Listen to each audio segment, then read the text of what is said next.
ציון 18 שנים לרצח ראש הממשלה יצחק רבין זכרו לברכה, מתוך אחריות משותפת ולאור ריבוי אירועים המערערים על ההסכמה הבסיסית והעדינה של החברה הישראלית, התכנסנו מדריכי ומדריכות תנועות הנוער לחשבון נפש.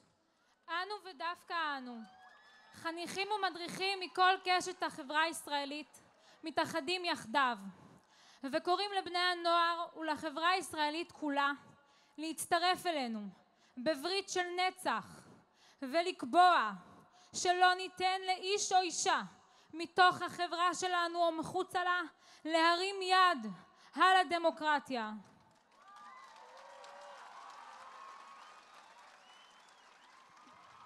נזכור את תהליכי ההסתה שהובילו לרצח. ניאבק בכל מקרה של אפליה וגזענות. נגנה ונוקיע מתוכנו אלימות או הסתה מכל סוג.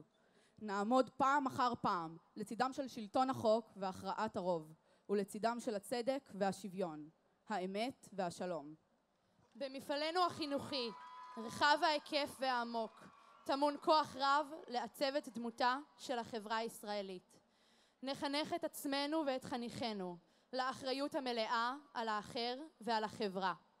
נמשיך להצמיח את חניכנו שיהיו לנו לשותפים לאחריות על צביונה היהודי דמוקרטי של מדינת ישראל.